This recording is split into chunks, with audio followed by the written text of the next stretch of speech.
What up, nerds, and welcome to another Harry Larry episode of Straight Chilling, the weekly horror movie review show where you chill and we kill, slice, dice, and chop up yet another horror movie.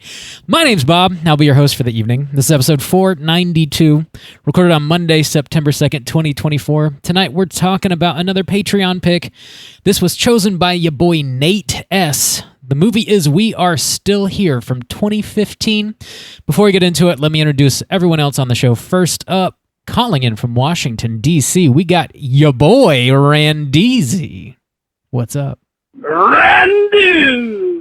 What's going on, buddy? We doing good? We ready to talk about some fiery vestiges of the past? Yes, here today? sir, I am. No beating around the bush with that description. I know. Pretty much on fingers on the pulse. I know. There's another colloquialism? I don't know. Mikey refers to this movie as something, but I can't say it yet because it's kind of a spoiler. But we'll get there. Oh, boy. Oh, boy. Last but not least, oh, dear. calling in from Seoul, South Korea, we got your boy Soju. What's up, man? Oh, what up? It's your boy. Get used to it, Stains, because I'm still here, baby. Let's do it. Can't get rid of this stain. You're like dog shit on my shoe. I just stick around. Can't get rid of you. Damn. With love. That's some friendship right there. With love. Oh, yeah. That's in respect. That's everyone loves dog shit on their shit.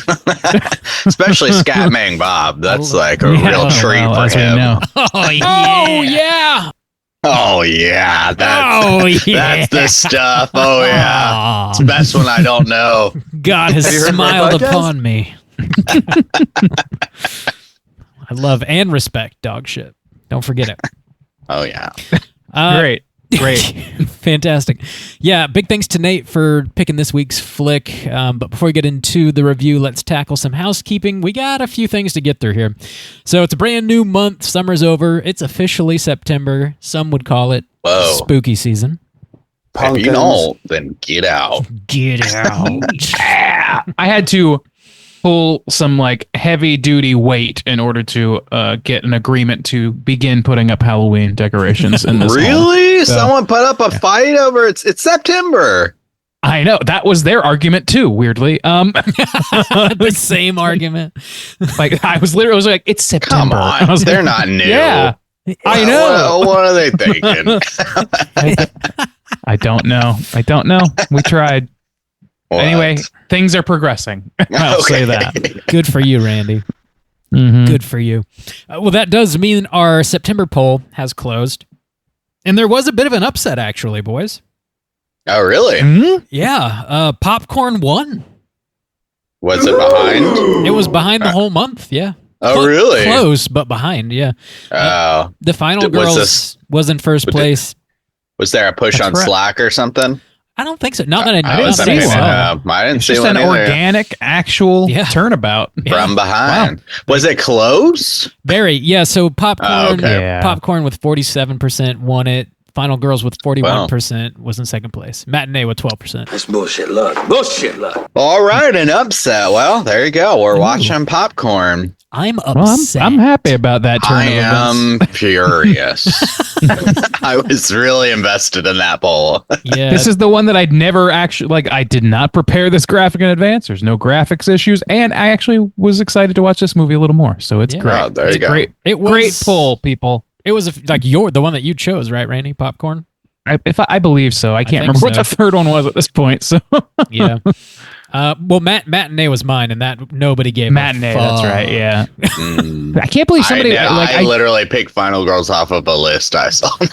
I'd never seen it before. Professional. Well, I was not invested. Aside from the John Goodman slander that went on in this poll, sounds like a pretty successful event. Yeah. All right. Yeah. So, check out Popcorn. We'll be talking about that in probably 2 or 3 weeks. That does mean, however, we have another poll currently posted on our Patreon website. It is our October poll. This is the one, people. This is the one. Yes. The biggin. It's the one that really matters. If you're unfamiliar, every October we post Instead of just picking from 3 movies, we have 3 triple features that you're picking between. In the past couple years, what we've done is we don't release the titles of the films. You're picking on just theme alone for the triple features. So that's right. Whoa. The 3 themes you're voting on this year are Lost and Found, Thrill Me, and Ghastly Ghouls. Whoa, Bob. First week of September. Yeah. What are the numbers looking like? What them numbers do. What is on them numbers are they doing? They what numbers are good? I'm speaking what the good. The more Korean hey Bob, what you do learn, numbers? the I'm more speaking English the you good, forget. real good. Nay. Lost and Found is currently in first place with 47% of the vote. Whoa. Thrill Really? Me, second place with 33%, and Ghastly Ghouls in third place with 20%. That's a large percent for first What's place. Yeah. Yeah, it is. What's the number of voters so far? I think it was about a dozen, so there's still plenty of votes left to get in. So it's still anybody's game, really. I wondered if it was just a byproduct of it being like, only 6 votes or something, but Yeah. no, I guess not. No. Yeah, we're only like 2 days into the month. So yeah, I mean, there's plenty of time and plenty of votes left. But yeah, get your votes in, and we'll see what 3 movies we're talking about this October. In other Patreon news, we're dropping mini casts every other Friday per usual. Just dropped one last Friday on Humane. That is available for your ears now. Next up, Friday, September 13th, we're going to be dropping a mini cast on Twisters. And that was another one by your boy, talking about the 30-year after the fact sequel to Twister, the absolute classic disaster movie Twister. Dude, yeah, we were supposed to cover this year. Something happened. Something. I truly don't know what. But Yeah, something. there seems to be something of an implication there. So. Yeah, sorry? I don't know. You dirty bitch! So yeah, check that out. Dropping on Friday, September 13th. I got a Friday the 13th right around the corner, boys. Ooh, very auspicious. Oh, whoa, hey. Hey, Everybody, yeah, whoa, they're really good luck. Yeah. And we're dropping Twisters. Twister. The horror classic. Just like we planned. Seminal horror film featuring iconic characters. That you and we all know and love so well. Like the character Bill Paxton and the character Helen Hunt. And the finger of God. God is just fingering you. Ooh. Orgy. God damn. That's out of like control. I like that. Trying to confuse me with your liberal biblicisms. That's a liberal biblicism right there. That is a liberal. That is a liberal biblicism. That's a rough joke. Playing it real loose. It's a rough joke right there. Also, just a big thanks for everybody that hung out for this past Friday with Joe Bob, wrapping up season 6 with his 6-movie marathon. We only hung out for the first one because, let's be real, we're in our 30s. Some of us. But it was a solid squad, and he's kicked things off with Slumber Party Massacre, which, is kind of perfect for Joe Bob, sleazy slasher from the 80s. And I forget the rest of the lineup off the top of my dome, but it was all like really solid stuff. When Evil Lurks was the second one. Okay. I haven't watched past Slumber Party Massacre yet. Let's go kick the motherfucker's ass all over Dreamland. Hell yeah. Right, Bob. Bloody Muscle Bodybuilder in Hell, I think, was number 3. I don't know what that is. I don't think that's quite right, but maybe. I think it is. No, it's Is it? something Okay. very similar. I to thought that. it was one of those out there Halloween mixtape, No, WN, it's whatever type situation. It's like an 80s movie from Japan that's like loosely modeled after Evil Dead. So it's like kind of a knockoff of Evil Dead. Anyway, That sounds fucking incredible, honestly. yeah. Well, it's on Shudder. Randy, you can check it out. There you go, Randy. Yeah, that's going to wrap it for Joe Bob season 6. I'm sure he'll be back with a Halloween marathon of some sort, but that has yet to be revealed. So maybe we'll do a watch party for that. I got just a couple other things since we are getting pretty close to our episode 500. we're going to be soliciting some voicemails from you guys. If you want to call and leave a voicemail to be featured on episode 500, you got to get those in before the end of the month, September 28th. If you would like to be featured on episode 500, get those in. And yeah, if you want, make mention of episode 500 in the voicemail, or just shoot me a DM or something, and I'll make sure that we hold on to it until we record that. Yeah. There you go. Cool. All right. Finally, since it is spooky season, we got to talk about our 4th annual Chilloween party, boys. Whoa. And simply evil. Evil. 4th annual. We've got all these traditions I know. that we just keep doing. We love to play Jenga with traditions to see what the fuck falls over eventually. Eventually, we're all going to collapse under the weight. We add the bricks. It just gets more and more sturdy. It never falls down, Oh, yeah. That's our secret. Oh, yeah. It never falls down. Famously, the more Jenga you blocks add, never the more fall down. stable it is. I know games, Randy. Okay. Bubble. Yeah, our 4th annual Chilloween party. So if you guys are unfamiliar with this is something that we do for anybody that supports us on Patreon at any level. It is a virtual Halloween party in which we all get together and we play some horror trivia, and we screen a top secret Halloween movie, and just kind of hang out and watch it and crack jokes while it's playing. We also do Halloween a costume contest. So if you don't have to, but if you would like to, we encourage you to dress up, and then we'll vote on who has the dopest costume, and we send prizes out for that, and we also send prizes out for whoever wins trivia, and it's a good time, honestly. Last year was like really great. It was a lot of fun. Yeah. The other one's garbage, but They were last all year, good. Yeah. The other ones were shit.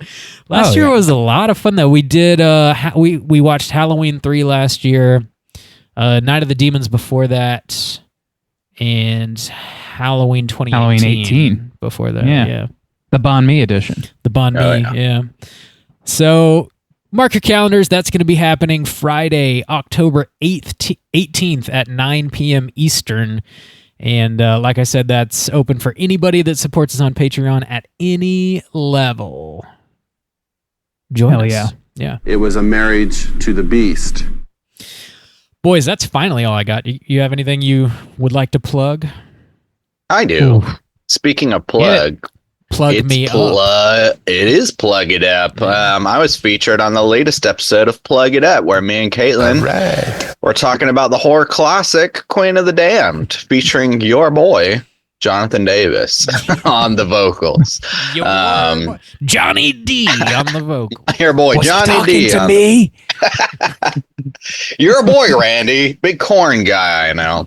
Oh yeah, big new metal guy in as I general always that say. I know. Oh wow! Yes, that is Famous. exactly correct. It's That at times is like this, a little ditty starts 100% running through my head. It goes a little something like this.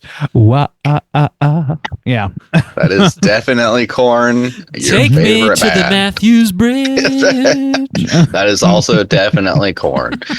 So yeah, check that out wherever you catch your pods. But I think that's all my housekeeping. Nice. Yeah, and I ain't got shit over here, Bob. You about set? Yeah, What do you we're think? squeaky clean, man. All right. Well, in that case. This house is clean. All right, let's get into the main event. We're talking We Are Still Here, and we're kicking it off for the back of the box. What's on the back of the box?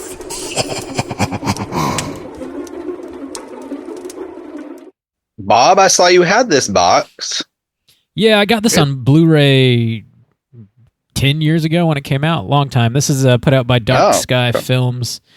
And Randy and I actually, we had the pleasure of meeting Ted Geoghan, I think 2 consecutive years actually at the Overlook Film Festival. Not this past spring, but the 2 spring before He broke that. our hearts this year. Yeah, so. we missed him. But Randy, I didn't have the nuts to ask, but Randy sort of broke the ice, and I was eventually worked up the courage, and Ted signed my little Blu-ray right here. Oh, nice. Yeah. I don't even remember doing that. To be honest with you. So, I was like, that's I'm so glad Ted. And Rainey's like, oh, so hey, glad you sup, remembered Ted? my nuts, though. I remember those I don't give a shit about you. I can talk to you easily. Oh, yeah. That's totally right. We're just normal men. It was Timmy, was it? Tim? Yeah. Hey, man. Listen here, Tom. I think that you got something special here with this movie. I'm still over there. I'm still over. Something real special with this movie that came out a decade ago. I think you're going places. I'm still way over there, bro. Anyway, I got the box. You can buy this like anywhere. It's really easy to find. You can also stream it. We are still here from 2015. It's not rated, which I'm just now realizing, apparently. Runtime of an hour and 24 minutes. I think it's safe to say this is at least an R, though. It's a lot of blood. A lot of blood in this. Yeah. Yeah. I would say so. Written and directed by your boy Ted Geoghan. This stars Andrew Cincinnig, Barbara Crampton, Larry Fessenden, Lisa Marie, couple other folks. A pretty small cast, actually, in this movie. Plot synopsis brought to you by IMDb is as follows. In the cold, wintry fields of New England, a lonely old house wakes up every 30 years and demands a sacrifice. Oh, boy. Gentlemen, Oh, boy. have you seen this movie before? And would you recommend folks check it out? Randeezy, kick us off. Yeah, this is a first-time watch for me. I think last episode, it may be one that's actually for the future. I don't know. I think it was last episode that you guys have heard. Justin and I both revealed that neither of us had seen this film, but I was aware of it for a long time, even before meeting Ted.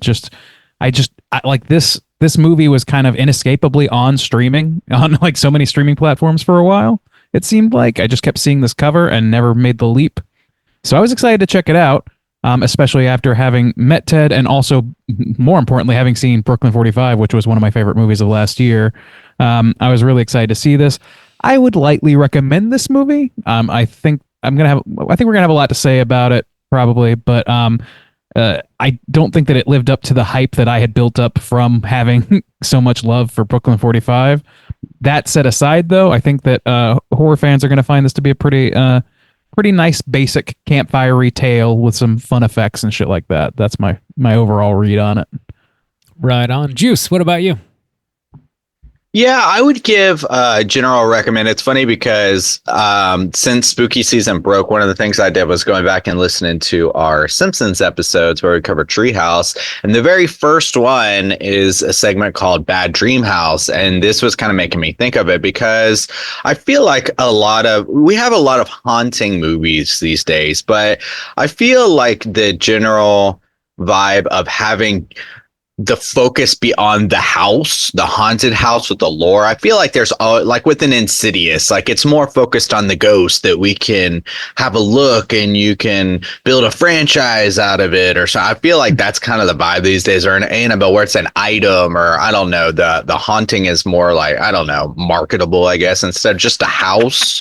So it was haunting is real marketable. Yeah. So I just it was kind of nice to have just a haunted house type of film. So I think this is a bit of like a hidden gem as far as like if you're looking for a new kind of like just pure haunted house type of horror film. So yeah, a loose recommend. General recommend. Bobby, Bob, bring us would home. you recommend people watch this movie? I would give this a tight recommend, not a loose. A tight. Ooh, Nice and tight. keeping it tight. Tight. Yeah, this was on my top 10 list of 2015. Oh, really? Yeah, it was like... Were we doing lists back then? I don't know. I can't remember if we actually delete did those a memory banks, show with like a It would have rundown. been like within our first year. So that doesn't sound right. Probably not, but I just had one, I guess. Okay. In your diary. In my... it's on my Dear letterbox. diary, here's my top These are 10. my top 10 of 2015. Don't tell anyone, okay? Wink. On your live journal blog post. Dear Necronomicon, it's your boy Bob. Dear FetLife community, here are my... I'm sorry. I don't even know what that is, man. Yes, you do. Doubt Anyway. it. Anyway, yeah, I recommend this one. I like this movie quite a bit, and yeah, it's a haunted house movie, but it does take a lot of inspiration from Italian horror movies, specifically Lucio Fulci's The House by the Cemetery. This takes a lot from that. So if you're into that kind of vibe, I think you'll really get something out of this. So yeah, it's a recommend from you, boy Bob. Seems like, I don't know, maybe a loose recommend overall from the three of us. Sure. I think it's a reasonably tight recommend overall. Reasonably tight. Gotcha. So check out. We are still here. Medium to loose. We're going to be sure. The way Bob likes his jeans. In my steak. Yes, his jeans. We're going to be spoiling the shit out of this. What was that website again? Feetlife.com. Feetislife.gov. Check it out. Mm-hmm. Yeah. We're going to be spoiling the shit out of this movie. Here comes your warning.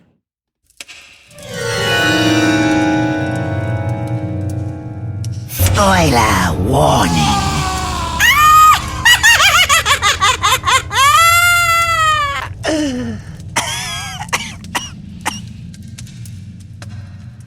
That's Bob's handle on FetLife. Medium to loose. Medium to Feet. My boy, medium to loose. extra Bob, medium. Bob, you got that plot synopsis. Like a relaxed fit, gentlemen. I know. Yeah. Tapered, please. I got the plot synopsis right here for you.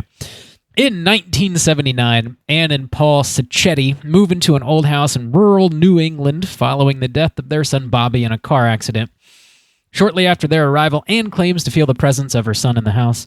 Their neighbors Dave and Kat McCabe stop by and introduce themselves. They explain the old house was first inhabited by the Dagmar family, who operated a funeral parlor out of it.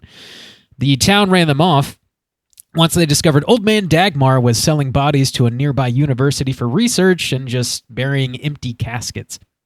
As the McCabes leave, Kat passes them a note saying they need to get out of the house. The Sacchettis have no intention of leaving, and Anne invites her friends May and Jacob Lewis to come visit. They are spiritualists, and Anne thinks May might be able to contact the spirit of their son. The two couples... Well, of course, here come the demons. They always come. The two couples go out to dinner. While they're gone, the Lewis's son Harry and his girlfriend arrive at the house. They let themselves in, they have a drink. Harry ends up being killed in the basement by a ghost, and his girlfriend drives off, only to be killed in the car by a ghost. After the restaurant closes for the night, we see Dave arrive and murder a waitress. He then has an angry conversation with the bartender about the old Dagmar house, revealing it needs to feed every 30 years, or else the evil beneath it will consume the town. The next day, Anne and May go shopping, and while they're out, Jacob convinces Paul to do a seance with him. Instead of contacting Bobby, Jacob is possessed by Old Man Dagmar, who reveals the town didn't run his family off, but instead sacrificed them to the evil they discovered under the house. He then stabs Jacob in the eye with a fire poker, killing him. The women return home to find the chaos, and as May tries to leave the house, she is shot and killed by Dave. The townsfolk descend upon the house, and the ghosts come up from the basement. The ghosts murder all the townsfolk, leaving only Dave, Anne, and Paul. Dave tries to kill Paul, but Anne is brutally murdered by Old Man Dagmar. The house is now satiated, and the ghosts disappear. Anne walks down into the basement, and Paul follows after her. As Paul looks down the stairs, he smiles and says, "Hey, Bobby." We then get a mid-credit shot with the living room all cleaned up, and a single key on the piano rings out. Roll the rest of the credits. There you go. Yeah, that's a pretty uneventful mid-credit sequence, I would say. As far as they come. Yeah. But the ghosts are still there, boys. Did you, when you were watching this movie, did you guys feel any of that like Italian horror influence? Yes, and I hated it. Yeah. Oh, really? I didn't pick up on it at all. Not your thing, I know. Yeah.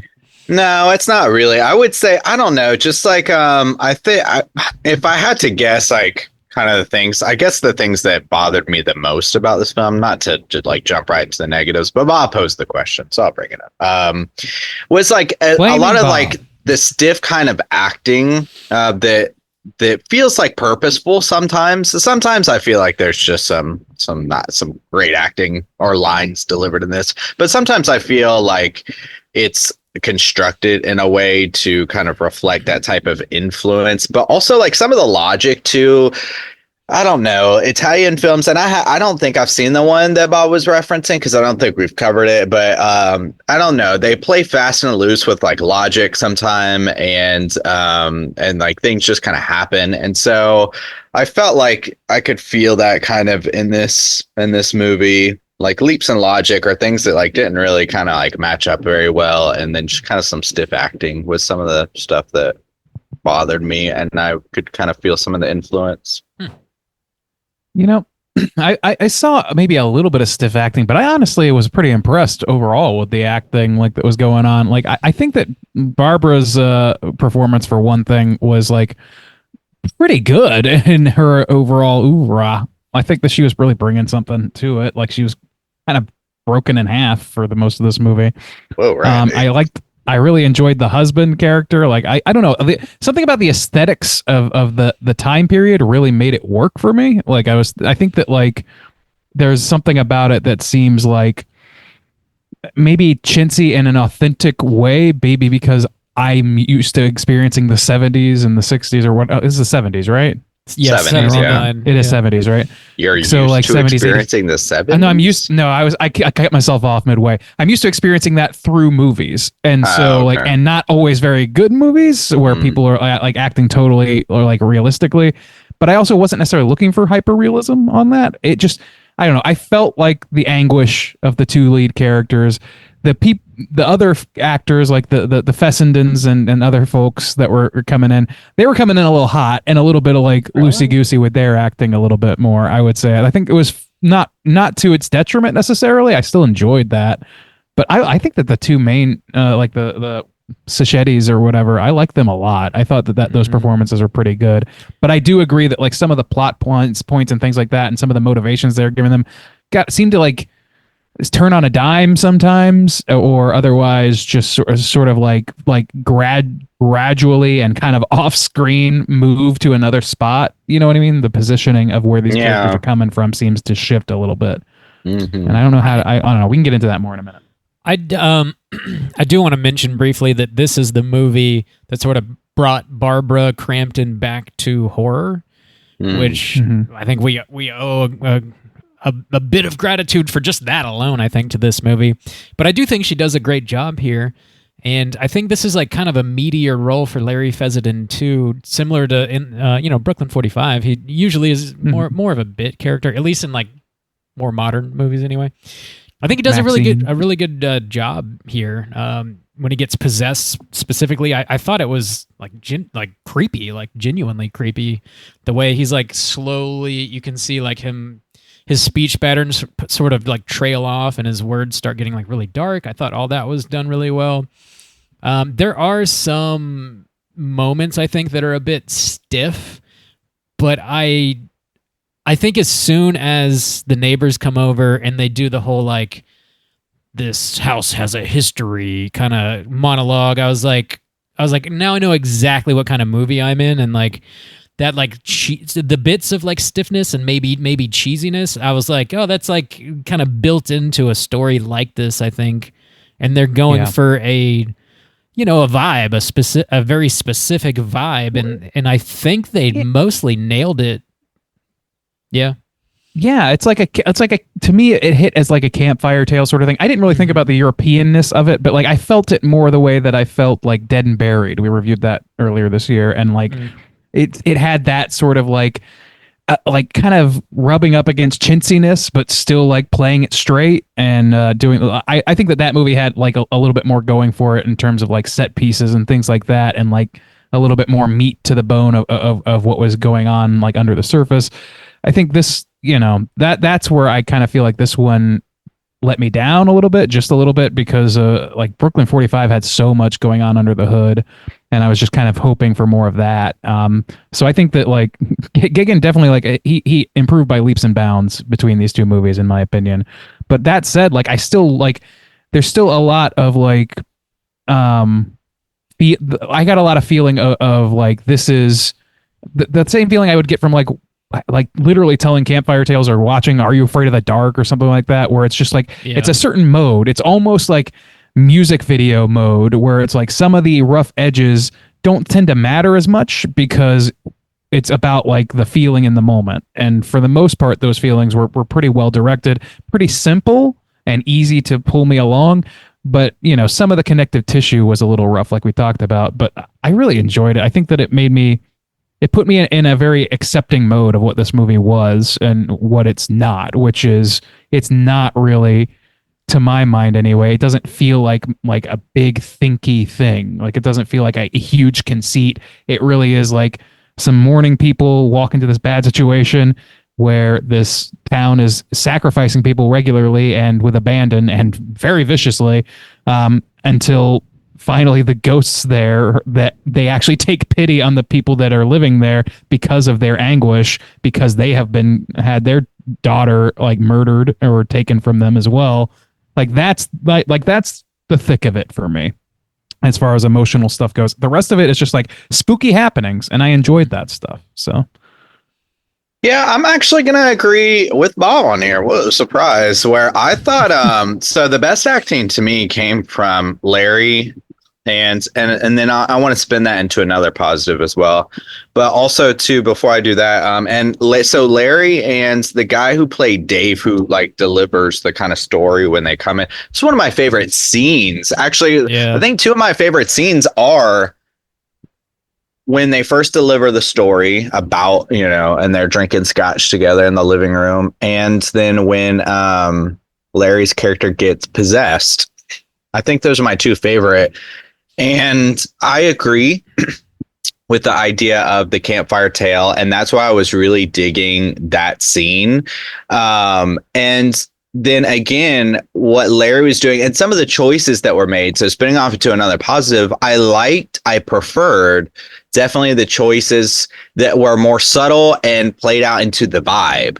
So even when this movie opens, I was like really excited for the first 20 minutes of this film. I was really intrigued and really excited about this whole setup, because even before the opening, you know, title drops, the way the thing slams down the picture frame. And I was like, I already knew, like, before they have to start delivering this dialogue and in my opinion, kind of spoon feeding some things to you, I immediately knew this is a family that's lost their kid. They're going to come in. The mom thinks that the kid is the ghost. It's not the kid that's the ghost. And I was like, this is great. I was really digging the vibes that set this up when the title dropped.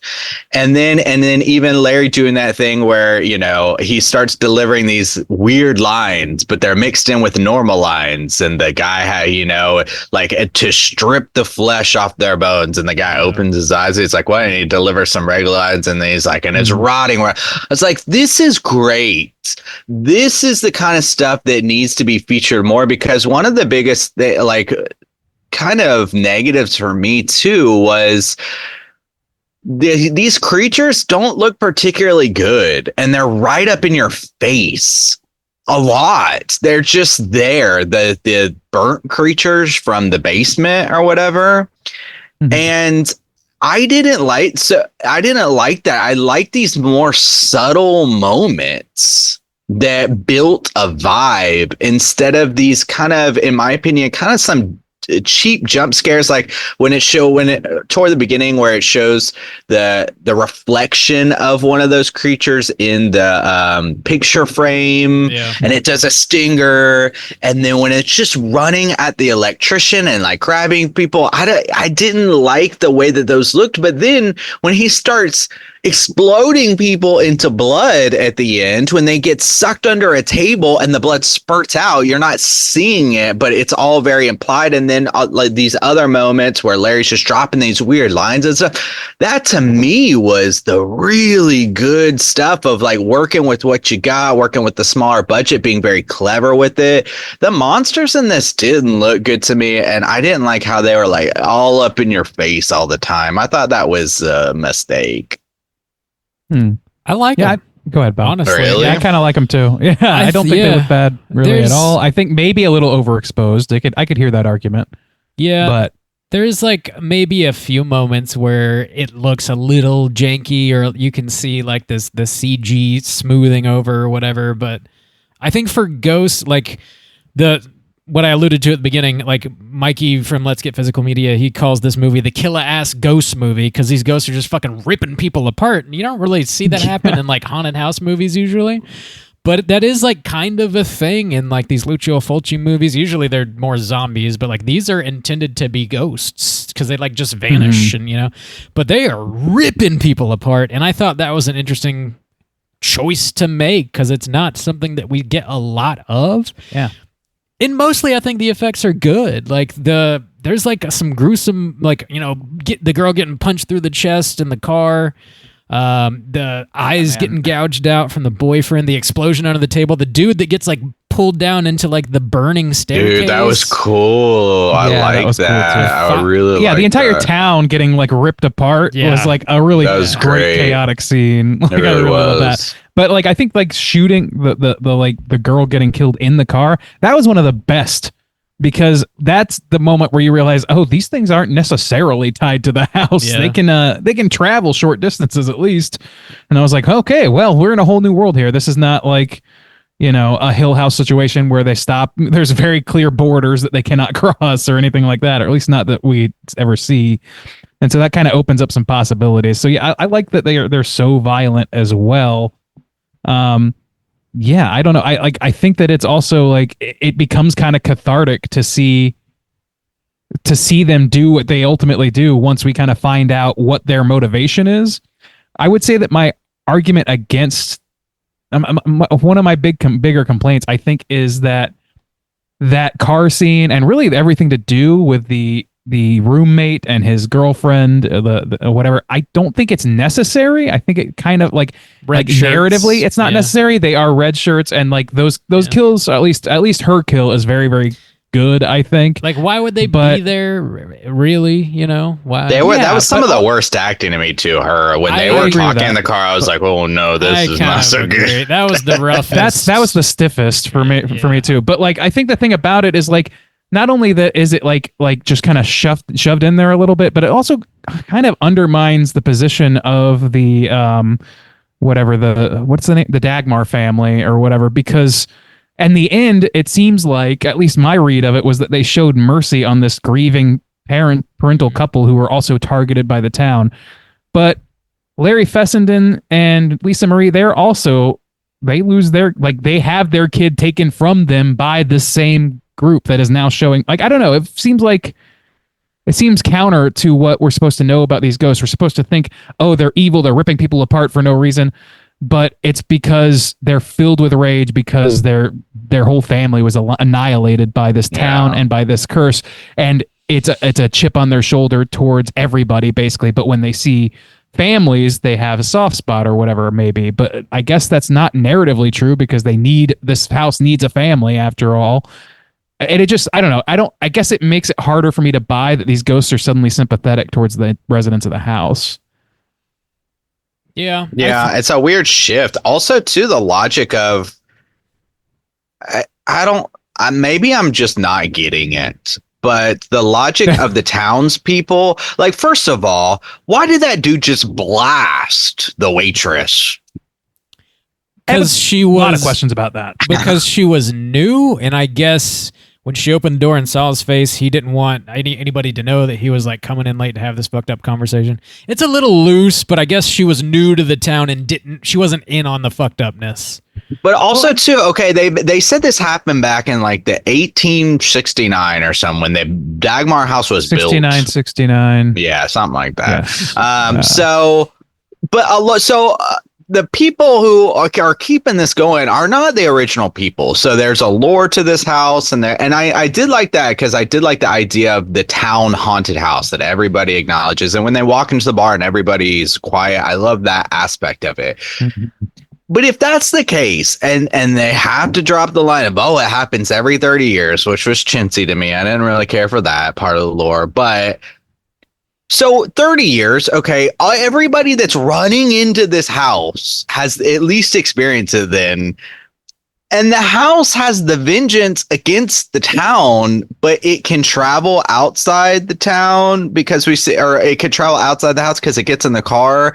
And it's very happy to completely destroy these townspeople, which is ultimately its motivation. Like, fuck you, town, you killed my family. But actually, these people from the town didn't kill your family. So it's not really them, but they have been perpetuating this thing where a family is sacrificed to the house, so the ghosts do kill families, but then also it's like, yeah, I'm gonna fuck you over, town, but they're just rushing into this house all willy-nilly like they think they're safe. It's very loose. Well, so it seems like, based on what Dagmar says in the bar scene, I believe it is, if they don't have a family sacrificed in the house every 30 years, eventually it'll bleed out into the town and kill them all. And it apparently has happened once before. Yeah. So they're upset that the ghosts have waited so long to kill the family that's there. I don't know that it's necessarily because they take pity on the family. It's because they want to kill the fucking townspeople because they're the ones that fucked them over. So they're waiting for that evil to spill out into the town, I guess. How that happens, I don't know. They don't really get into it. But I guess when so they waited 100 years to, I don't know. Yeah, do this ploy. Dots, I guess. Well, this is the thing. Like if you really want to dig into it, it's like they were killed to satiate something else. Like there's a portal to hell in their basement. That they are actually what the curse is. They just their anger at being sacrificed against their will by the town and like being forced into that situation. That is what keeps them around as ghosts, and they start to pick up the slack, is what whatever McCabe says, more something along those lines, where it's like, yeah, well, things got a lot easier when you guys started taking care of it for us, but why are you taking so long? And it's like, I think it's because they came in grieving. I think it's because Barbara Crampton is so broken up, and because at least in the text of the movie, they say that her son does follow her there. The spirit of her son follows her there. So maybe the presence of a spirit like that like is about love and not hate. Bit. That's fair. Maybe that convinced them to turn face on it. But like the house still demands it, not the people. That's yeah, I guess that's fair. Yeah, not Dagmar, but the house is demanding, and they are, I guess, like by waiting and getting the townspeople there. They don't have a family killed necessarily, but they have enough people that I guess the house is satisfied. My question is, what happens after Paul Sacchetti looks down and sees his son and Barbara like together in some capacity? Like, is that saying that they are now being killed to join their son and a mercy killing to join their son? Is that saying that they're just going to live there under the circumstances of living with their deceased son and some murderous psychopathic? Yeah, are they going to start killing people so they can just be with their son? There are questions. Yeah. Well, that was also the thing too, though, because they're like, oh yeah, this is going to happen 30 years and we do this, but nobody even knew these people were in town. Yeah. Well, Dagmar didn't, and that was another thing. It's like, I feel like Dagmar. The whole reason we started talking about this is because somebody brought up him shooting a waitress. Dagmar's the ghost. I'm sorry, I'm talking about Dave McCabe. Dave, Dave McCabe. That's who I'm talking about. I'm sorry. Okay, yeah, but yeah, he blasts this waitress. Like, it's clear that there's like the whole town, except for newbies, except for like young people or whatever, are in on this. But it almost seems like they're kind of hiding it from Dave a little bit, because when they sit down with the Sacchettis on the first night that they meet, they say something along the lines of like, he's like, oh yeah, we've been here 2 weeks or something like that. And he's like, really? 2 weeks? Something like they have some sort of exchange like that where he's surprised. And I took it to be like he was legitimately surprised, like he didn't somehow get the memo. And that made me think that maybe later on, I was like, I wonder if the town was like concealing it from him for some reason, like because he's the main proponent of all this. I just don't know. And that's where like the soup gets a little bit frothy and a little bit hard to follow. And maybe that's the Europeanness that it's going for. But it makes it a little bit harder for me, because what I'm looking for is a campfire tale in the vein, like I said, of like, and Are You Afraid of the Dark or something, where it's like pretty easy to understand. Yeah, I don't mind that it's not totally like cut and dry. Like if there's a little ambiguity, neither. I'm fine. Like I don't need to know like what realtor sold them this house, or like who they rented it from, or how did they get there. It's fine. Really doesn't bother me that much. I just want to understand what what McCabe's motivations are, Dave McCabe's motivations are, like with a little more detail. Yeah, and like what the just the town in general. Like we get the general vibe of what number one, he didn't want to get sucked into the portal to hell or whatever. Well, yeah, I guess I would say in my natural state I don't really care. But but so much of this movie is about dialogue and sometimes spoon feeding you this lore. So where again, when you get into the weeds of something where you really like kind of submit your movie in a kind of lore like this, and a lot of it is built on logic. Giving it to you, well then when it starts to fall apart, it really drags the movie down because you've based your movie in that, you've really asked the audience to join you on this journey, and a lot of your dialogue is based around delivering you this information. And so I don't care about the realtor in the natural sense, but when we're talking about the internal logic of this film, where this dude who seems to be running this town and it's absolutely necessary to get a sacrifice, well, how does he not know that there's people in the house then? That seems really weird. Yeah. Or that maybe he was just surprised that they weren't dead already, because like there is that line. Definitely was surprised they weren't dead. I think that's definitely part of it, but it seemed almost like he just didn't know. And then his wife, like who tries to like pass that note and like is trying to like be subterfuge to tell them to get out. Like ultimately she gets stabbed, presumably by Dave. And I'm like, what was their deal? Like, what was like, did she just not want to do it anymore? And I don't know. I want to know just a little bit more if they're going to show me all of that. It seems to be implying something. And I don't know that I don't know that it's the kind of thing that needs to be ambiguous to be powerful. I don't know that it's powerful. Yeah. And also, too, it's just like loosey-goosey, too, because you're going to blast everybody else, but you're going to stab your wife to death. Like in the ribs. Calling the phone. And it's just some of it's just too a little silly. Yeah. I don't know. I don't mind the silliness necessarily. Well, we know, Bob. I mean, that's the thing is like I keep oscillating because on the one hand, yeah, that's true. Like it is like like if I look at it a campfire tale, I can overlook some silliness. But what I can't necessarily do is overlook internal logic and consistencies, at least ones that feel that are like confusion. Like I don't feel like I should be confused watching a campfire tale on the level that I got here. It's not like detrimental to the point where it like ruins anything for the most part, but it does carry a weight against the film a little bit to me. I agree. Yeah. I think a big reason I was a fan of this back when it came out was this sort of like throwback, late 70s kind of thing. I guess it felt like really, really fresh in 2015. Like there's been, plenty of stuff since then. I mean, Conjuring was set in the 70s as well, right? And that was huge. Mm-hmm. Was it the 70s? Yeah. 60s, maybe 70s. Right. Maybe you're right. I don't know. Yeah, that does have more of like a classic haunted house feel to it. But this like Italian sort of, I don't know, the gore, like painting the walls red and having this like sort of layer of cheese to it. I don't know. It just felt like it was kind of tapping into something that I hadn't seen a lot of. Maybe it was out there and I didn't know about it, but it felt a little fresh in that way that it just didn't really remind me of a ton of stuff. Definitely seen a lot more giallo since then. So like I get where they're coming from now. Yeah. But I don't know. In 2015, it just like it stood out to me.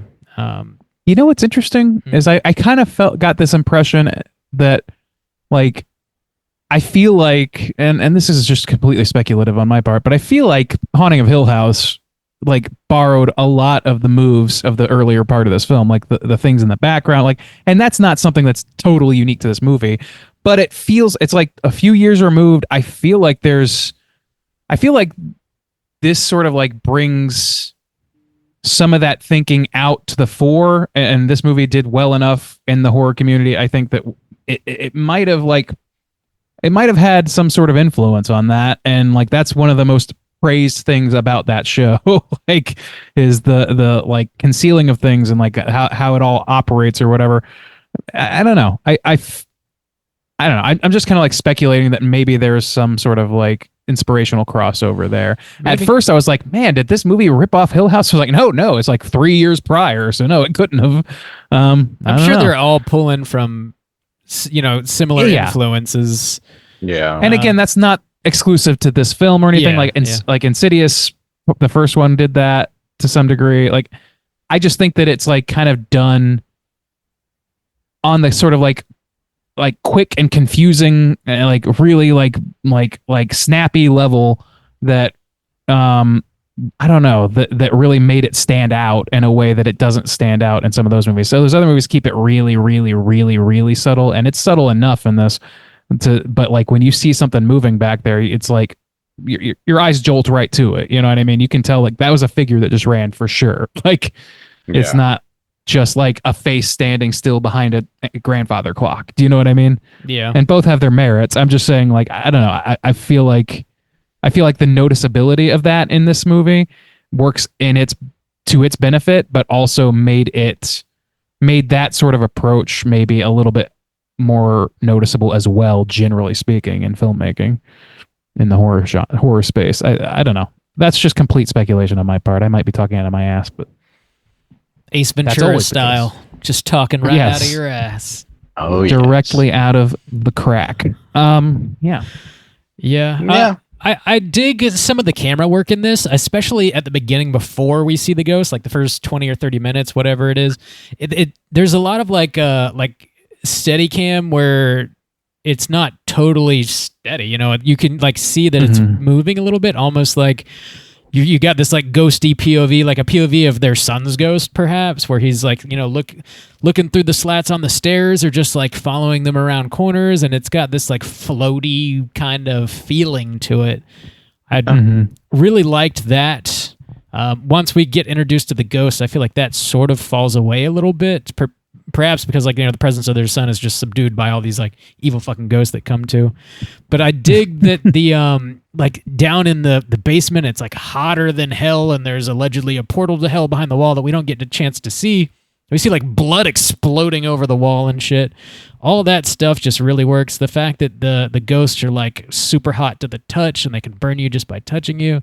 There's a real like I don't know. There's like a new level of like terror when a ghost can like reach out and fucking grab you and burn the shit out of you, as opposed to just like haunt you or possess you. Like there's like it's all these different levels that they can fuck you up, and I dig that. That's true. Dimension to it. It feels fresh. They're very physical. Yeah. Yeah. I think there's something about that. Like they're not wisps. They're not specters.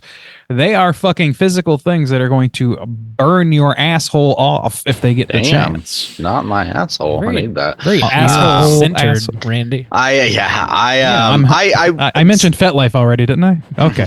Feet Life? Yeah. I don't know what that is. I want to agree with Bob, but not just the camera work, but just the general like cinematography of this. I think looks really good. Like the just that 70s vibe, but just like some of the simple shots, just the location. I really like the location, the setup of it. And then even like I said before, another one of those scenes, like going into the bar, the way that it was shot, you could feel the kind of tension, even though it felt like I could almost see this a little bit. These people that he got to pull in, they look like regular folks. And you have the suspicion that they're not necessarily actors or anything, but the way that it's shot, some of the, I don't know, just the way that it's shot has the real tension to it and felt very natural. And that was one of my favorite scenes where, again, I was thinking like, you're really utilizing, I think maybe one of the reasons I did like the ghost so much is because these other moments were shining so much. I was like, you're so capable of pulling this natural kind of tension out of these, like creating this atmosphere of vibes. I want to live in those moments more. I want more of those moments kind of like fleshed out broad, because I thought that they were really the best parts to me. So you were saying they're not real. Was it like a real small town or something, Bob? Yeah, I forget the name of the town, but it's upstate New York. Really, really small town, and yeah, they just got a bunch of locals to come chill at the bar while they were shooting that scene. It felt like that, yeah, but it it felt really tense too. Like I don't know, just I it reminded me of Body Snatchers, honestly. The paranoia of that scene is great. It's extremely thick, and you're right. I wish there was a little more paranoia. We get that, we get the McCabe visit, we get that, and then we get just a bunch of motherfuckers running up on their house from the tree line for some reason. I don't know why they didn't take a car, but whatever. They're all running through the field with their pitchforks and shit. It's great. The ghost can only kill you in the car, but not if you're on the snow. That's cool. Thing, so it melts. That's right. They don't like it. Their feet are so hot. They don't. Oh yeah. Well, in any case, I just feel like there's if there was just maybe one or two more scenes of them out and about at the town where it's not talking to just McCabe, but a few of the other people who are acting weird, that mystery of why people are acting this way, or eventually it gives away pretty quickly, I guess, the mystery. But it's just what they're expecting out of this family and out of these strangers, and just the act of having to walk through a town like that you've just moved to, and literally every eye is looking at you but nobody will speak with you. It's very fucking creepy, and I just want a little bit more of that, I guess. They're just watching a literal sacrifice stroll in to have their last meal potentially. It's it's pretty fucked up. It's weird. And they're not even but they're also looking at them kind of disdainfully. It's not. It seems, at least it seems that way in the moment. It seems like this whole town hates them, and in the end, it definitely feels that way because they're trying to make sure that they are dead, but they are also motivated by other shit. I don't know. It's like that Needful Things thing where it's the whole town is kind of coerced into doing shitty things to their neighbors so that it just makes the town hell on earth. It's kind of like that, but focused in on one family once every 30 years. Yeah. Yeah, that is a good sequence it has that, you're not from around here kind of small town vibe happening, but there's more to it. Totally. Boys, I think we've touched on just about everything. Let's go ahead and rate this. And of course, if there's anything else you want to add, feel free. Out of 5. Randy, why don't you kick us off, man? How do you feel about We Are Still Here? I definitely feel generally positive, even though this wasn't quite the I don't know, the cerebral journey that I anticipated after loving Brooklyn 45 so much. There's a little bit of that, but it's just not quite to the same level, and that speaks highly of what might come next from Ted. So I'm excited about. I'm excited to be disappointed in the future. I don't know. I'm excited to see where Ted goes in the future. But this overall, I feel like this movie is both simple and a little bit chintzy in kind of mostly good ways, but it also tries to parlay that into being pretty loose with its own internal logic, as Justin pointed out. And I think that's what gets me confused. And when I'm confused, I'm not as scared and I'm not as tense. Not always. That's not always true. But in the case of me just trying to figure out the nuts and bolts of interpersonal stuff between McCabe and the town, or I don't know, the electrician and the Sacchetti, Mr. Sacchetti, and the roommate and the kid who has passed. I don't know. I guess there's just a lot that's left kind of unexplored, and I don't think that's for the worse, but I kind of feel like it's introduced too much if I'm worried with those things. It maybe even more simple would have been a little bit better. I really don't think they needed the roommate and his girlfriend stuff outside of the kill. I think that kill could have been accomplished during the big fucking bloodbath or in flashback or something else. I know that he probably wanted to keep the momentum, the fear going throughout, so that was probably part of the thinking there, but it just feels like it both kind of leads nowhere and also doesn't. It also kind of seems to undercut what I think is the ultimate ending is saying the Dagmar family is operating under. So there's that. I liked the acting. I liked Barbara. I thought did pretty great. I really liked how much of a dink the Mr. Sacchetti was, but also that he was willing to believe, just not super. He was dubious, but not going to discount his wife or look down on her. He was going to support her regardless. And I feel like that's an extreme positive that you don't always get in these kind of haunted house movies. It's always the like Patrick Wilson, nah, you're crazy, honey, sort of thing. Like, well, even Patrick Wilson didn't do it that in Insidious, I guess, but you know what I'm talking about. Like, that's the classic, is the dad being like, no, you're crazy, and the mom being like, no, I'm being haunted. They didn't that do womanly hysteria. Yeah, exactly. She's got like, the war bringing back the old hits. I don't know. I just really, I guess I'm of two minds about a number of things in this thing, but like ultimately, like my top view of this movie is I like the performances. I liked even Larry Fessenden as I thought was like a little bit like the other actors or whatever. I thought they mostly did a good job. They were just like bigger and more like bombastic than our lead two. The lead two felt like an A24 movie. The rest of the characters felt like I don't know, like a better end of a Blumhouse movie. You know what I mean? Like, those are the kind of characters. It seems like they were intermingling, but not exactly perfectly in tone in my mind. Anyway, I'm kind of rambling here because I'm trying to decide what to give it. I think I'm just going to land on a 3.25. 3.25 from your boy Randeezy. Juice, how do you feel out of 5? Yeah, I would say generally, I think this conversation has bumped me up just a scotch. But what I would say is I really, really enjoyed the first 20 minutes of this, the setup, the vibe.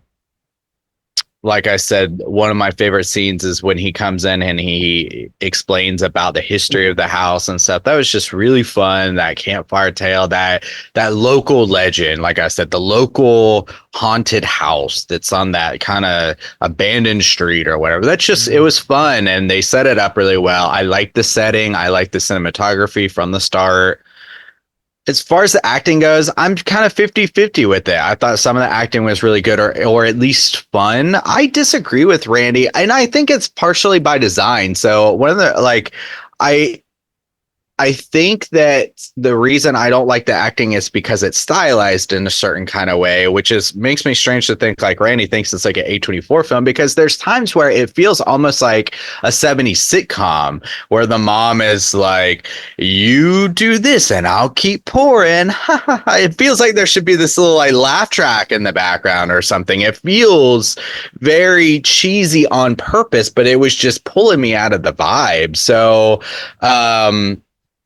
that style wasn't necessarily for me. And then I do think there is some lackluster acting, mostly the teens that come, or the college kids that come in. Like, I wasn't crazy about that. But yeah, the interaction between the husband. So I would say that acting, I didn't think was very good. And then also to the kind of hippie wife, she was spotty in some places. And then the interactions between the husband and the wife was stylized in a certain way that just wasn't for me. It was a little too cheesy. But then I thought that Larry did a really good job and that Dave had some really good acting going on. So I like the split. I'm split there. And then, like I said, I really love the practical effects with the blood spurting out behind the table, the dude getting sucked into the stairs. So the last 10 to 15 minutes were really rewarding for me. The first 20 minutes, good atmosphere setup. A couple spots in the middle, like going to the bar scene and stuff like that. And then the last 10 to 15 minutes really paid off in a fun kind of way. But the middle section really was kind of dragging me down in some spaces. Some spotty acting, some confusing internal logic, and then, like I said, I just didn't like these ghosts constantly in your face too much. You should have pulled back on that, I think, and had more moments where you're kind of playing with the mood and the atmosphere, like the dude like spitting out these crazy lines and stuff like that. I feel like you could have developed more elements like that. But overall, I'm going to give it a 3 because I think it's like slightly, most things are split, but I think slightly more positive. So 3 out of 5 for me. Sweet deal. Bob, out of 5. What are you going to give We Are Still Her? I dig this movie a pretty good amount. I think there's like some humor worked in here that we didn't really touch on a whole lot of that I appreciate. Specifically, whenever Larry Fessenden and his wife, May and Jacob, their characters roll up, there's this brief moment where they're getting out of the car and the other couple realize that May is driving, and they're like, "Oh my god, they're so progressive!" Like some moments like that really worked well for me. That's some real shit, though. It is some real shit. Yeah, and then when they go to town, the dedication to the time period overall was fucking incredible. Like if you just look around their house, it's fucking impeccable. Yeah. Well, is it your dad's like that, right? He will not let anybody else drive the car, right? Dude, no, it's a control issue. It's not that women don't know how to drive. He won't let anybody fucking drive. It's a control thing. What was I saying? Oh, the humor. Yeah. Also, Fessenden in this, whenever they're like getting ready to go to bed, and he's lounging in his like satin robe, and it's all undone, and he's rolling a fatty. His character, man. Yeah. God, I liked him sometimes, but then like this, like choosing to do the seance without his wife for no reason, like doesn't shit quite like make that. sense. I was like, yeah, what the fuck? Yeah. Like I thought you were like he seemed like very supportive of pretty much everything. And then his wife leaves, and he's like, "All right, here we go." Yeah. Like, and he's just into it. And he's like, I'm sorry. My wife would never fucking do this. There's evil everywhere. Let's fucking do it. Like, I don't know. Yeah. But I'm glad he did, because that scene rules. Speaking of that scene, you guys may or may not remember some of the trivia for Brooklyn 45 was some notes that Ted got after this movie came out. People watched it, and they all kept saying how much they just loved the seance scene over and over again. And his sort of explanation of how the seed that planted Brooklyn 45 was like, well, fuck it, I'm going to do a movie that's just a giant-ass seance. And then he went from there. So, there you go. Yeah, that scene, I think, is incredible. Larry Fessenden really like kind of flexes some acting guns there. Again, this brought Barbara back home. Definitely thankful for that. The Lucio Fulci kind of vibes. I like his movies to a degree. Sometimes they're a little too nonsensical for me, but like the aesthetics that they pull from that, specifically the aesthetics, I really like. The wide-eyed sort of zombie creatures is like a classic Fulci thing. These ghosts just sort of like ripping people apart with like this like splat stick kind of vibe. I really dig that. The gateway to hell being under the house is like Fulci has like the 3 movies that are all about that, the different gateways, The Beyond being one of them, which we have reviewed on the show before. The vibe of the town being covered in snow in the middle of nowhere, this like small town, like oppressive, like snowy, freezing cold, like situation, and you're like mourning the loss of your son. It just feels like so heavy when the movie starts. It just feels very, very heavy. I just dig a lot of the choices that were made here. I think we kind of covered it. The camera work, again, good shit. Just some good shit. So, yeah, overall, I'm going to come in with a 3.75 out of 5 on this. That's going to put our aggregate at a 3.3. And as is per usual, when you guys pick a flick for us to review, you are encouraged to send over either a voicemail or an email with your own thoughts and ratings. And our boy Nate did send over a voicemail. Randy, do you have that? I sure will in a second. Tight. All right, here we go. What up? Hey, it's Nate calling in about the U-Pick. Really, thanks for reviewing it. Looking forward to hearing it. I can't believe I just assumed everyone had seen it. I actually just discovered it like a month or so ago myself. Saw it was from our boy Ted. I love Brooklyn 45, so I thought I'd check it out. And yeah, it was great. I was like, oh shit, that's gonna be my U-Pick now. Yeah, it was really good. They packed a lot of stuff into, I don't think it's even 90 minutes. It really kind of keeps you on your toes. Good pacing.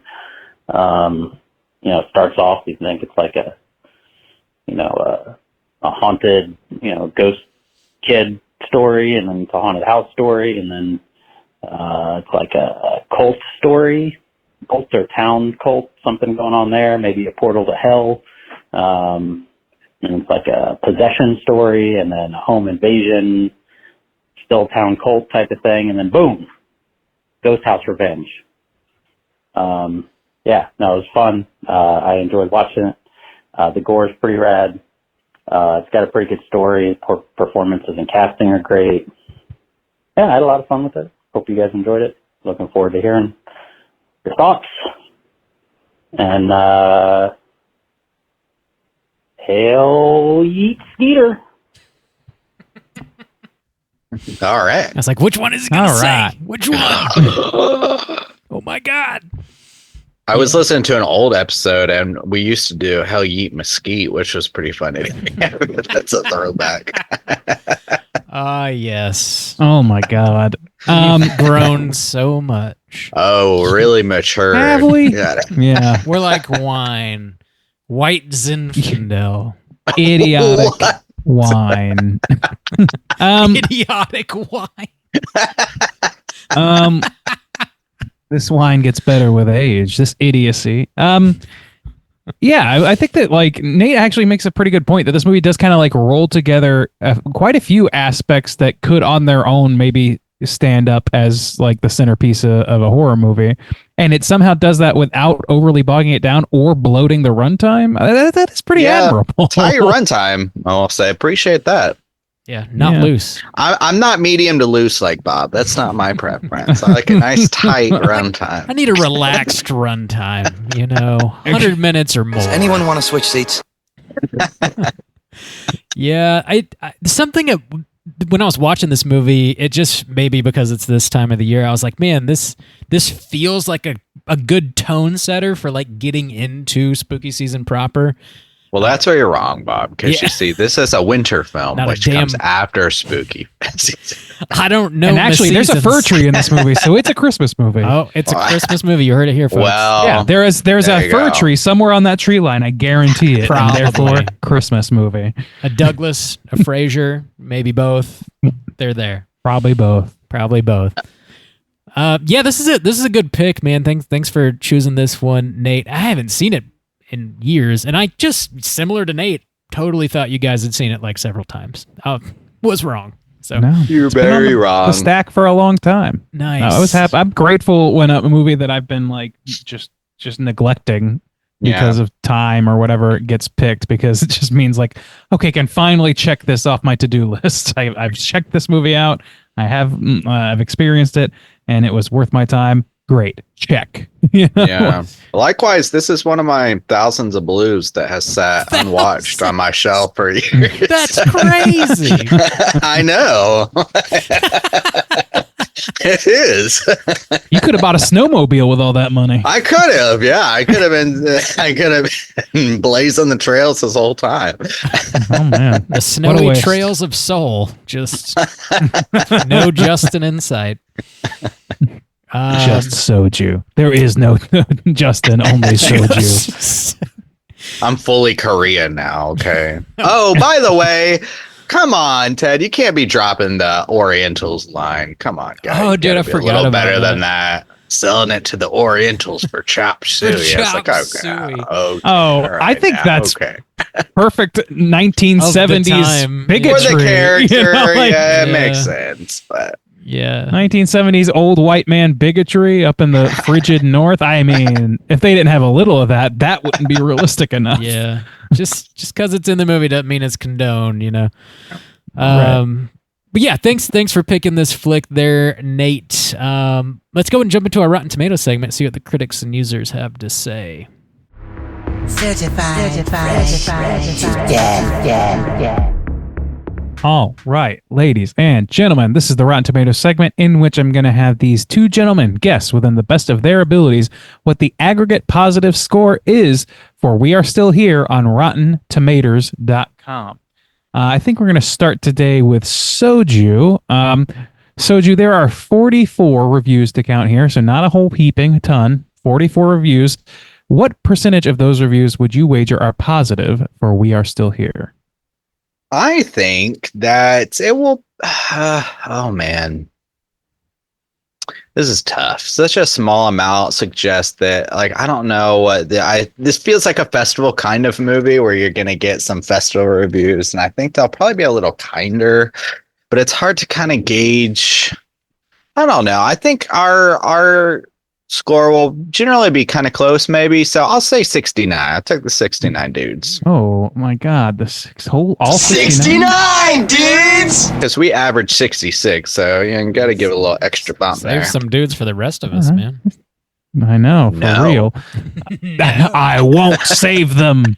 No. Bob, Taking where are you all the coming in on dudes off this? feetlife.com. Feetlife.gov. Juice went 69. I'm going to see if we can tie again, and I'll take the Whoa. over with a 71.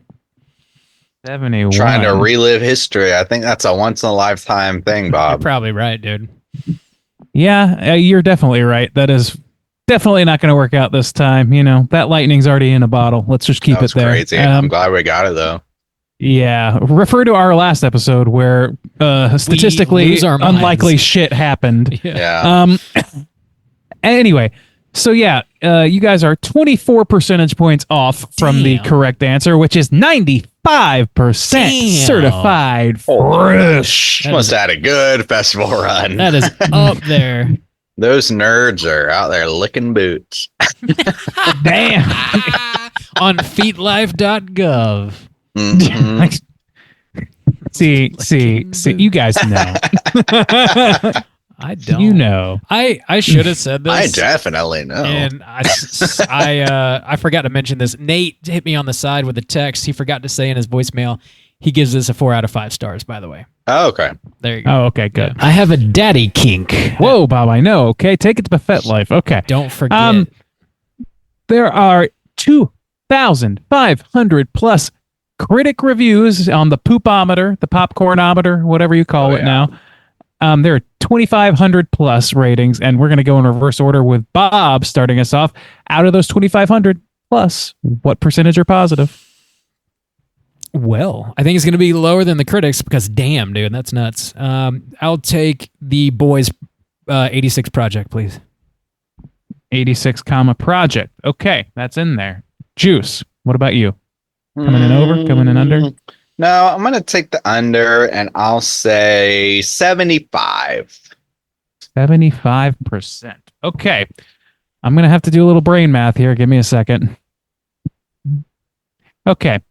So, a little bit further this time. 28% differential between the correct guess and the Holy shit. or I won. the closest guess. Yeah, Justin won.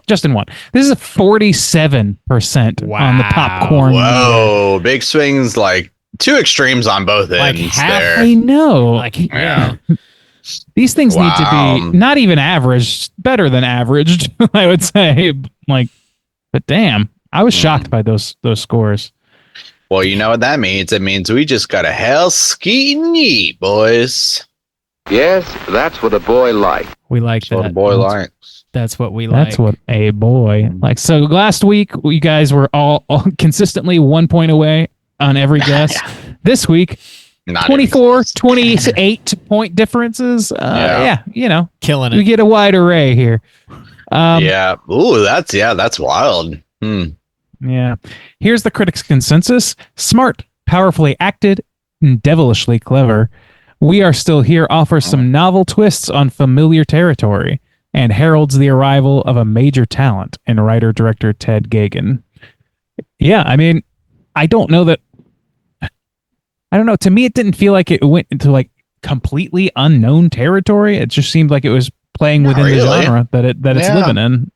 Yeah. I don't know. Yeah. An interesting mashup of stuff. It's not that it's not unique, but it's not like, yeah, exactly. Yeah, it wasn't. Yeah, I also agree that I think he made a huge leap in Brooklyn 45. I mean, that was in my top 5 of last year or whenever it came out. I think I adore that movie. it was think all of ours, incredible. yeah. That was an incredible movie. Yeah. Yeah. So So yeah, Keep it up, If this was Ted. this is a pretty glowing arrival for Ted, then Brooklyn is pretty much digging in as far as I'm concerned. I'm excited to see what comes next from this guy. Don't put it out with your boots, Ted.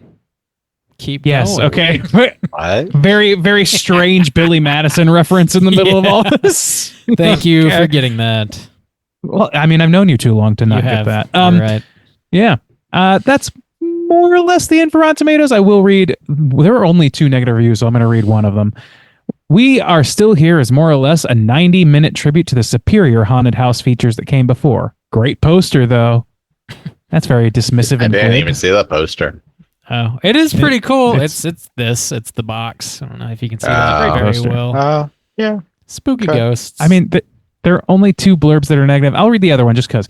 We are still here and will make you scream and make you laugh and possibly leave you speechlessly gesticulating at a charred zombie-like ghost in the background. But the peak moments are too few. I think that was like 90% a positive review. Yeah. Like, at least blurb based. Okay. Cool. Yeah. Well, that's it. Bob, how's the trivia looking on your side? There wasn't much. Pretty much what I found I already mentioned in the wider discussion. So let's go ahead and move along to Cooter of the Week. Straight chillin'. Cooter of the Week.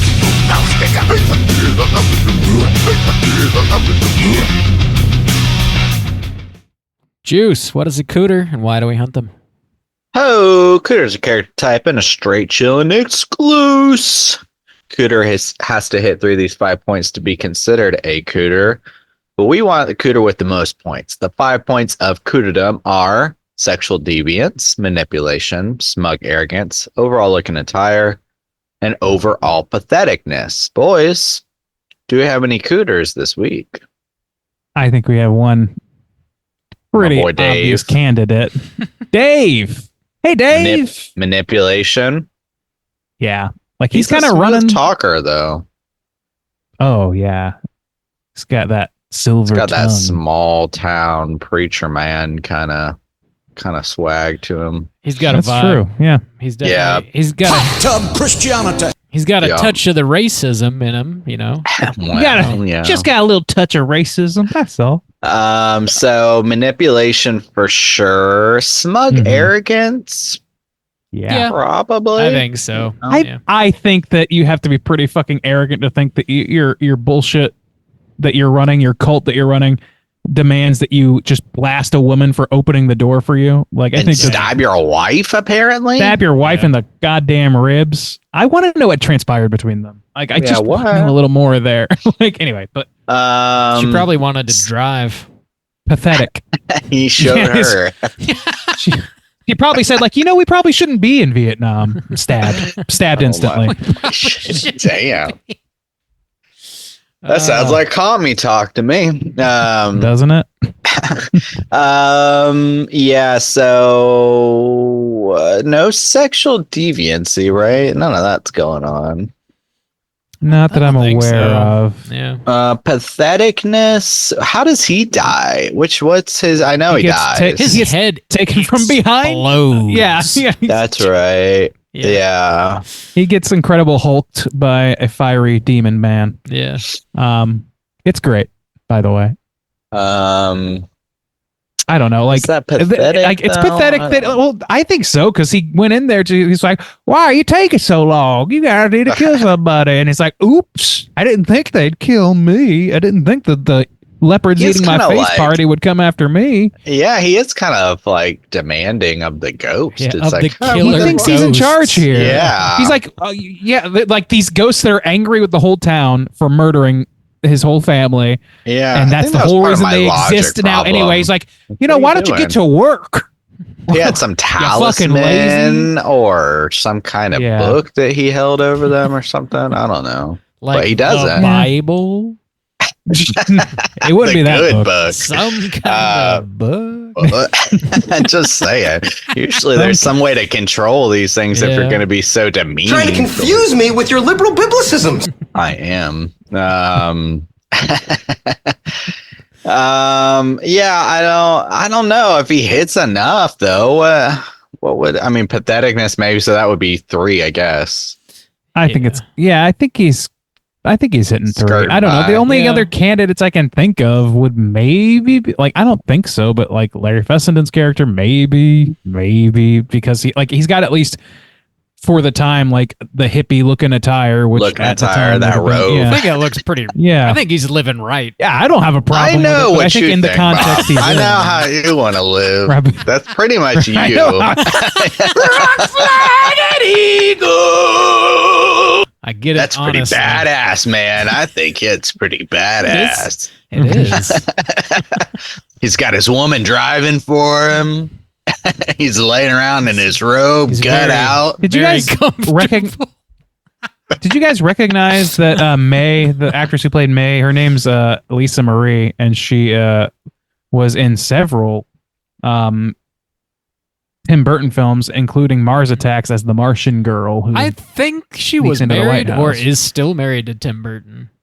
Is she? I don't know this person I outside thought of like I'm looking this he up. was married to what's her face, who's always in his movies. Yeah. The oh shit, what is her fucking name? She's in like what is her everything. name? Yeah, She was in Harry Potter.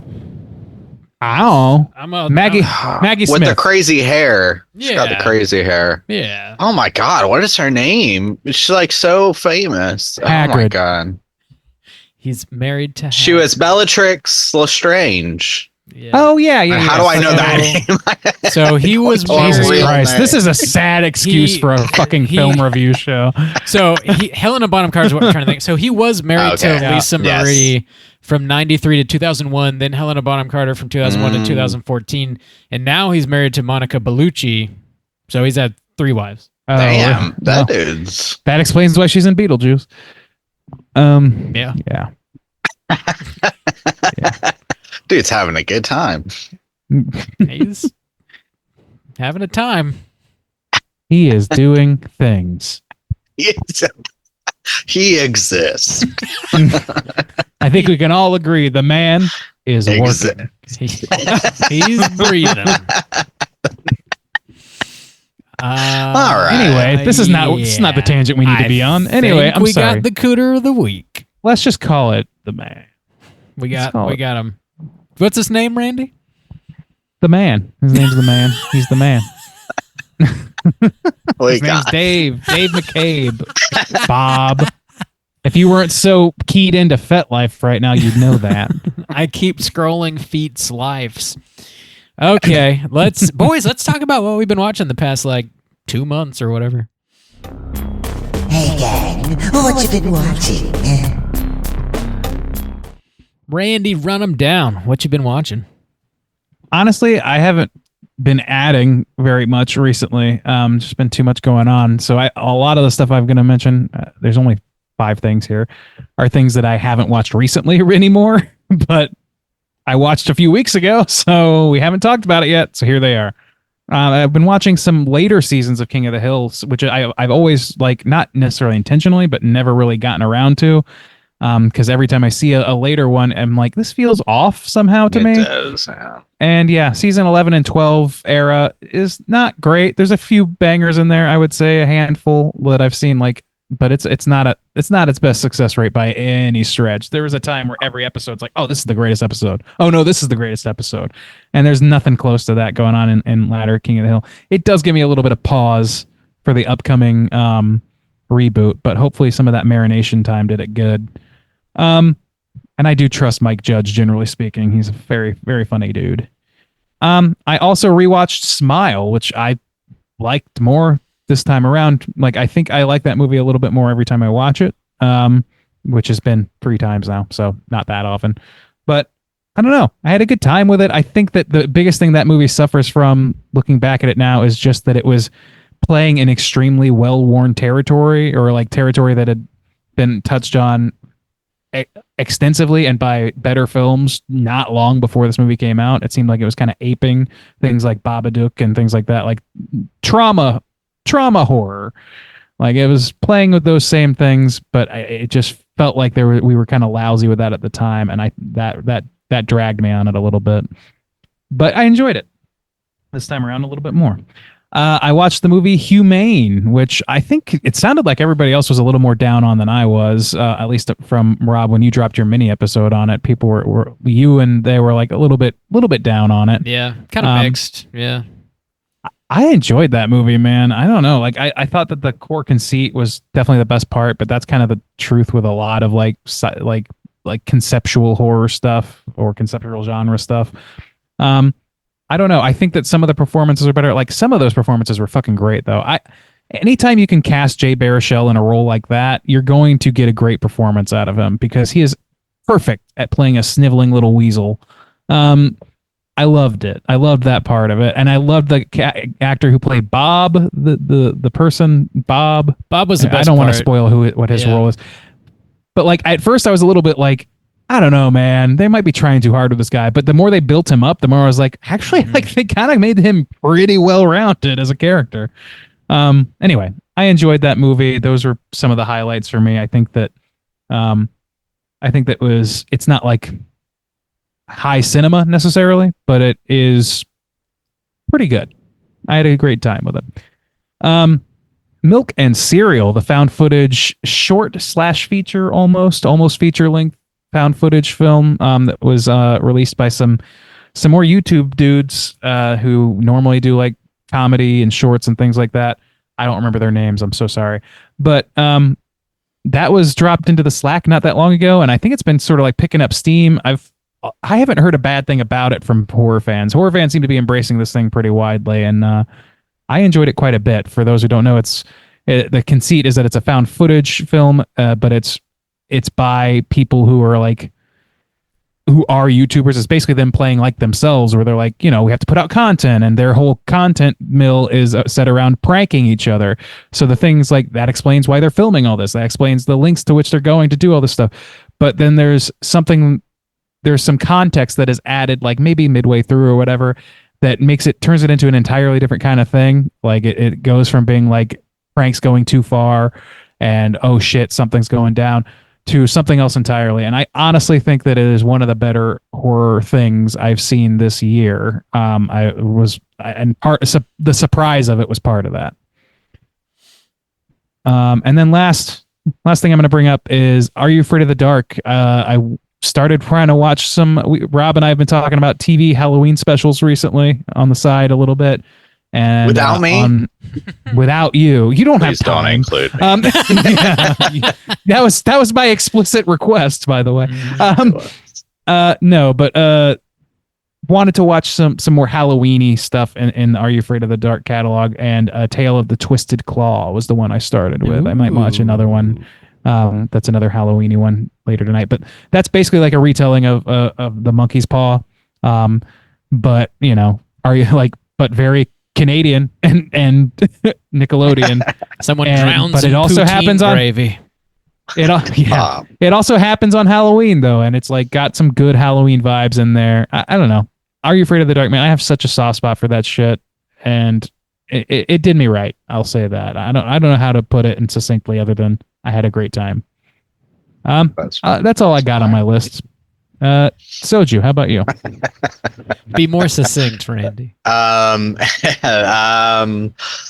Yeah, pretty much all my time is dedicated to just watching stuff for this podcast. So some upcoming mini episodes. I did watch Queen of the Damned to talk with Caitlin as a feature. And then I finally got to watch Cuckoo, which was one that eluded me at like all the festivals we covered. I couldn't ever get a screener or watch it, but I finally got to see it.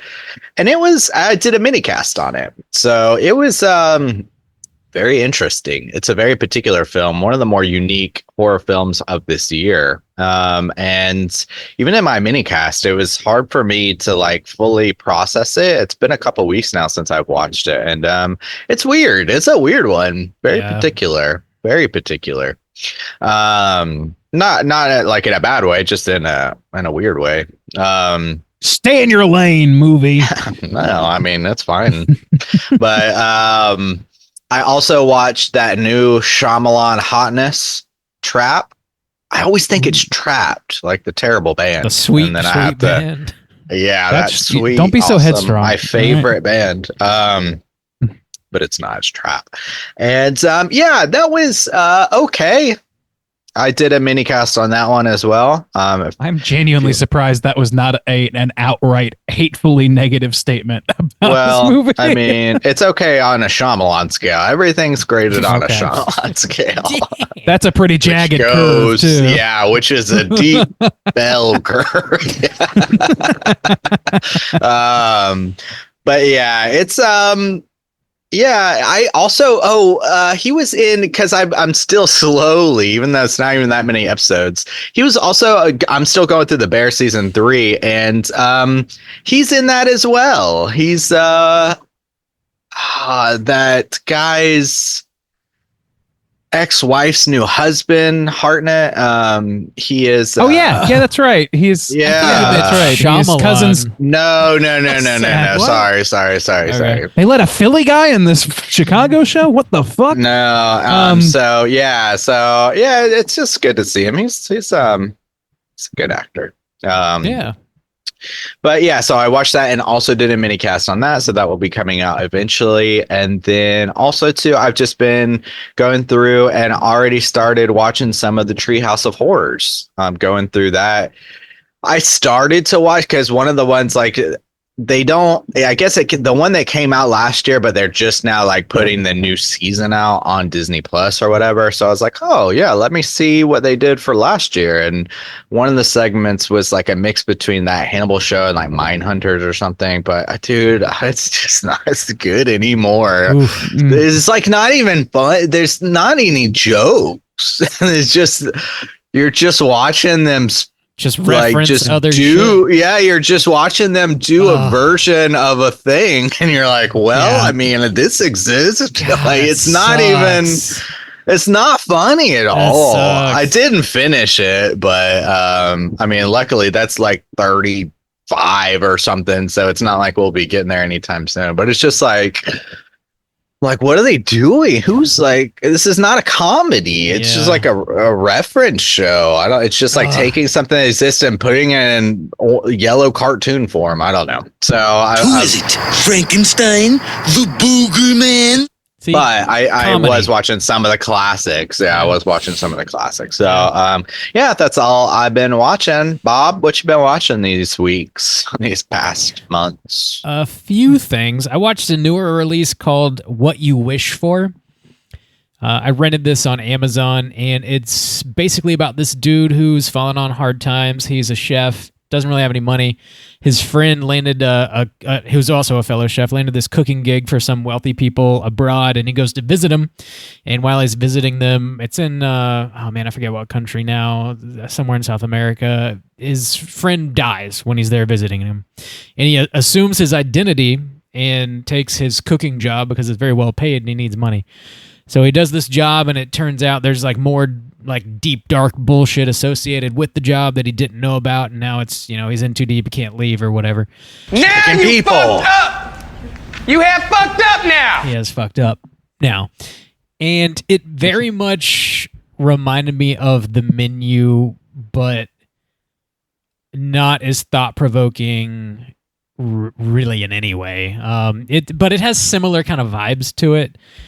I think if The Menu didn't exist, I would have been like more impressed with this, but it just kept reminding me of things that I had seen done better. And it's okay. It's not a bad movie necessarily, but I did feel like when it ended, I was like, that is exactly what I expected to happen almost every step of the way. There was like really no surprise. It felt a little by numbers, I guess. It was okay. I also revisited Hubie Halloween a couple days ago because it is that time of year, and that movie is just so fucking stupid in a way that I can get down with. I like it. It's plumb awesome. It's plumb awesome. I also revisited Red Dragon because I hadn't seen that in forever. Some incredible acting power in that movie, but it's okay. It's no Silence of the Lambs. Those follow-ups, they don't really come. I think it's the better like sequel of Silence of the Lambs, like Hannibal and Hannibal Rising. Not so great. I never did watch that show though. Everybody loves the Hannibal show. I probably need to watch it. I started to, but like, it had, if I remember right, it had a little bit of that like television vibe though. It wasn't quite like a Mindhunters, like of the quality. It had kind of that like CW vibe built in a little bit. Damn, that's CW vibe is not a vibe you want. It doesn't feel quite as, I guess, cinematic. It's made for TV, and it kind of feels not that as way. well. Yeah, it does.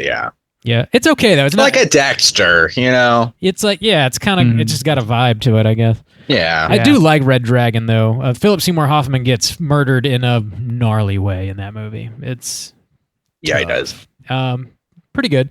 I also rewatched. I saw the TV Glow and I liked it even more the second time. You just connect more dots when you're watching it. The movie's gorgeous. It's just incredible. I love it. Watch it. Definitely held up very well. I threw on Basketball, which I can't remember. Hell yeah. I may have mentioned that like a month ago. I don't know. I watched it so long ago, but it's great, and you should watch it. It's amazing. That movie fucking rules. It does. It is so stupid. Put more ska bands in movies, please. Do that. Yeah. In anything and everything. In anything please. and everything. Also watched Scream 2, 3, 4, and 5. Whoa. Just going through a lot of Screams. If you don't have a copy, you can always go pick it up.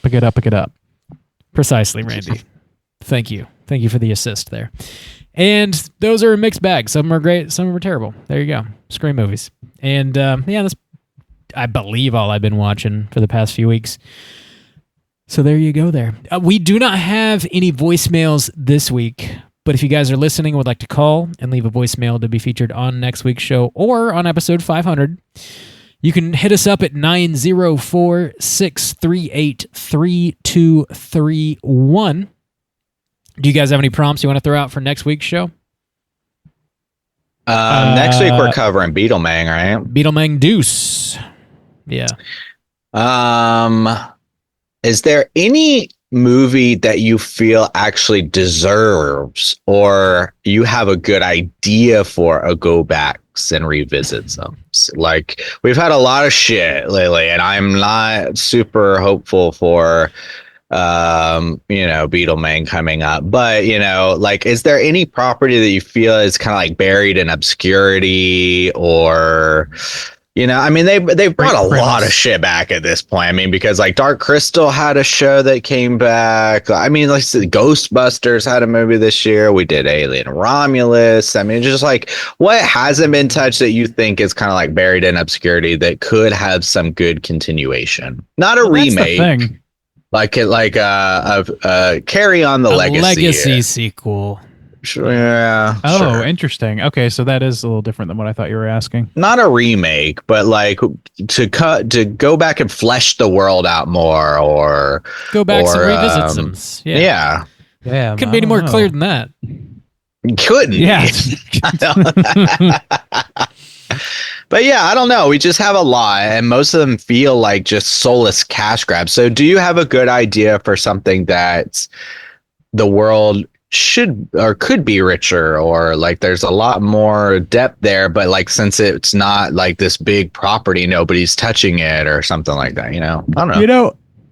I don't know that I feel that way about this particular revisitums, but there is in the works a Coherence sequel, which is very strange to me, because like that movie is mostly, it feels like it's just a handful of film and horror nerds that even know that shit exists. And like, I gotta think that if it got funding to make a new movie, it's because the story must be good. I hope anyway. It's not like there's like a double-edged sword to this sort of thing, where in order to you want something that could do with more fleshing out, like you said, that could benefit from more time in that world. Yeah. But in order for the bean counters to allow that to happen, they need to have seen enough success the first time around to make it worth their while. And usually if it has seen that success, it's because it stands alone already. It doesn't need anything more. So it's a very fucking hard tightrope to find that sort of movie. I don't know that Coherence really fits that. I kind of think it's insular on its own. It's like, it's a perfectly great film on its own. I don't know if we need more, but the fact that it is a small film getting a sequel 10 years later on the backs of just a handful of film dorks, like, I don't know. I'm a little bit intrigued by it. So that is a weird one. I wonder if Patton Oswalt, like, speaking out on it, really gave it the extra bit of steam that it needed for that to happen. Maybe he bankrolled it. I was going to say, maybe he did. Yeah, maybe. Interesting. Yeah, that's a good prompt. I know we don't need another Nightmare Before Christmas. I hope they stay away from that shit.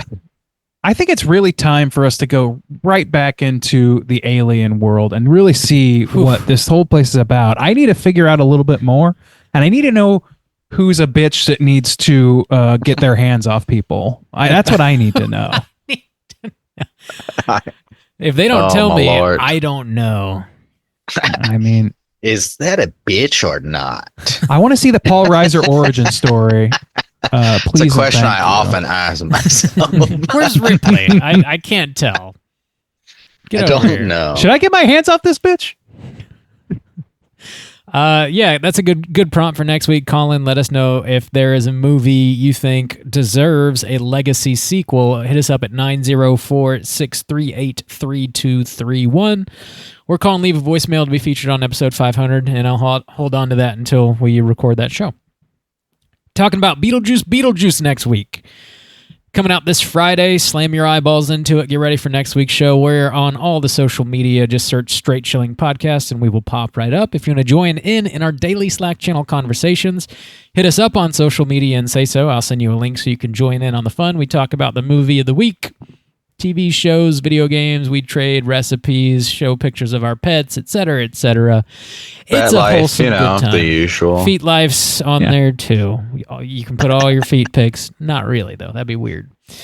And people have feet pics on our shit. It's like, usually because they're taking a photo down at a DVD case and their feet are in the background. But Lord knows, people have made some hay out of those feet. Blame it on the blues, boys. That's what I do.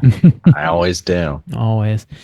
All right, check out Beetlejuice. And until next week, as always, everybody please keep chilling. Satan will be coming out of hell with his giblets attached.